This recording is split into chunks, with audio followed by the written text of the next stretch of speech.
দীর্ঘ ১৬ বছর পর খুলনা মহানগর বিএনপির দ্বিবার্ষিক সম্মেলন। নেতাকর্মীদের উপস্থিতিতে পূর্ণ নগরীর সার্কিট হাউস ময়দান। অংশ নেন জেলা ও বিভাগীয় বিএনপি নেতৃবৃন্দ। বক্তৃতায় উঠে আসে দেশের আইন শৃঙ্খলা পরিস্থিতি সহ রাজনৈতিক নানা দিক। সম্মেলনে ভার্চুয়ালি যুক্ত হন দলের ভারপ্রাপ্ত চেয়ারম্যান তারেক রহমান। রাষ্ট্র সংস্কারের ৩১ দফা নিয়ে আলোচনা করে তিনি বলেন, সংস্কারের নামে অযাচিত আলোচনা না করে দ্রুত নির্বাচনের ব্যবস্থা করা জরুরি। গণতন্ত্রের জন্য তৃণমূলের নেতাকর্মীরা জীবন দিয়েছেন বলেও জানান তিনি।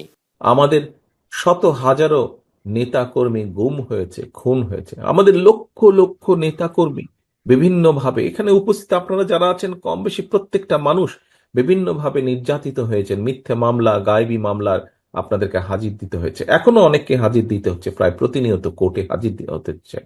কেন? সেই একটি কারণ, দেশের মানুষের গণতান্ত্রিক অধিকার প্রতিষ্ঠিত করার জন্য। সারা দেশে সম্মেলন করে বিএনপি গণতান্ত্রিক প্রক্রিয়ায় তৃণমূলের নেতা নির্বাচন করছে। এ ধরনের চর্চা অব্যাহত থাকলে দেশে গণতন্ত্র সুসংহত হবে বলে জানান দলটির ভারপ্রাপ্ত চেয়ারম্যান। বলেন, ভোটের মাধ্যমে পর্যায়ক্রমে যোগ্যতা সম্পন্ন মানুষকে নেতৃত্বের সামনে দেখতে চায় দলটি। অব্যাহতভাবে আমাদেরকে চেষ্টা করতে হবে যে কোনো মূল্যে বাংলাদেশে গণতন্ত্র যাতে ফিরে আসে, যে কোনো মূল্যে বাংলাদেশের মানুষের ভোটের অধিকার যাতে প্রতিষ্ঠিত হয়। আমরা যদি ভোটের অধিকারকে প্রতিষ্ঠিত করতে পারি বাংলাদেশের মানুষের, তাহলেই আমরা বাংলাদেশকে যেই সর্বনাশের